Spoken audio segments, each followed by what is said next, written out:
आप लोग ये कह रहे थे कि लोकसभा अध्यक्ष उनको कहें कार्रवाई करें, राहुल गांधी माफ़ी मांगे या फिर देशद्रोह। ये देशद्रोह कैसे हो सकता है? इससे बड़ा देशद्रोही का काम क्या होगा? जो हमारे विदेशी ताकत भारत को अस्त व्यस्त करना चाहते हैं, उनको राहुल जी के बयान से खुशी होगी कि नहीं? जो विदेश में इनके मित्र हैं, जो टुकड़े टुकड़े गैंग के सदस्य हैं, जो टूल किट बनाते हैं समय समय पर, उनको ये एक मौका देते हैं और वो फिर इसका प्रचार करते हैं।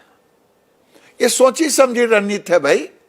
मैं बार बार कह रहा हूं, ये संजोग उंजोग नहीं होता है कि मुंह से निकल गया। ये एक प्रयोग है कि मोदी को अगर देश के अंदर कुछ इफेक्ट नहीं हुआ तो मोदी के विकास को देश के विकास को प्रभावित किया जाए, जो मोदी जी के काल में हो रहा है। ये मोदी जी के प्रति नहीं है, ये देश का विकास कैसे बाधित हो जिससे मोदी बाधित हो। लेकिन अगर राहुल गांधी ये कह रहे हैं कि देश में लोकतंत्र नहीं है, मान लीजिए उनके बयान के लिए ये कहा जाए कि राहुल गांधी के ऊपर देशद्रोह का मुकदमा दर्ज होना चाहिए, और क्या? ऐसे में फिर उनकी बात तो सही होती है ना कि ये कौन सा लोकतंत्र है कि अगर मैंने कुछ कहा तो इसके लिए मेरे ऊपर देशद्रोह का मुकदमा दर्ज हो। आपको ये कहां से परमिशन मिला है? देश में कानून बना हुआ है, आप कानून पढ़ लें कि देश को गाली देने का आपको अधिकार नहीं है, देश को बदनाम करने का अधिकार नहीं है, लोकतंत्र को नहीं है आपको अधिकार। इसलिए मैं कह रहा हूं और लोग कह रहे हैं कि माफी मांगे। अगर माफी नहीं मांगते हैं तो इन पर मुकदमा करना चाहिए।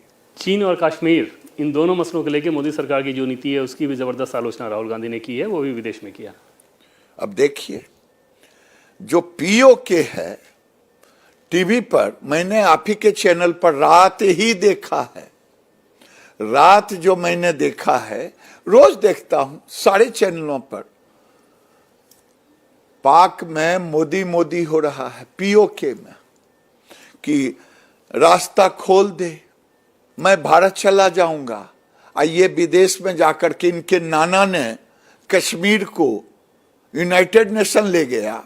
अब ये यूनाइटेड नेशन तो ले नहीं जा सकते। बिलावल भुट्टो कह रहा है कि मैं आजकल ऑकवर्ड पोजीशन में पड़ जाता हूं जब यूएनओ में हम ये विषय को उठाते हैं। वो कह रहा है, कल ही रात मैंने देखा है आपके टीवी पर, वो कह रहा है, उनके वक्तव्य आ रहे हैं। मैं जब संयुक्त राष्ट्र संघ में ये बात रखता हूं कश्मीर का, तो हम एक अलग थलग पड़ जाते हैं। अब उसको ये ताकत दे रहे हैं, यानी पाकिस्तान को ये ताकत दे रहे हैं, ये चाइना को ताकत दे रहे हैं। ये कह देते गलवान की बात, भारत का सैनिक पिट रहा है। छी छी छी छी, आज तक भारत के सैनिक कभी पिटा नहीं।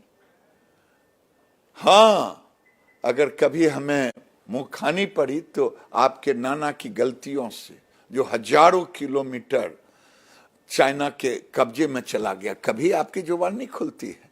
देश ये भी जानना चाहता है कि 62 में चाइना में जो गलतियां हुई, नेहरू जी के कारण हुई थी।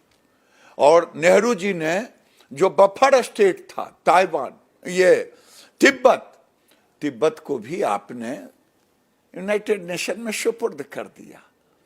आपने जो गलती की है कांग्रेस पार्टी ने, उस पर पछतावा करना चाहिए कांग्रेस को और राहुल गांधी को, न कि पाकिस्तान का विदेश मंत्री देश में जाके कह रहा है मैं तो अलग थलग पढ़ रहा हूं। कह रहा है ना बेटा, मैं तुम्हारे साथ हूं, मैं विदेशों में भारत को बदनाम करूंगा। इंडिया टीवी हर वक्त हर जगह डाउनलोड करने के लिए सर्च करें India TV news Google play store या ऐप स्टोर पर।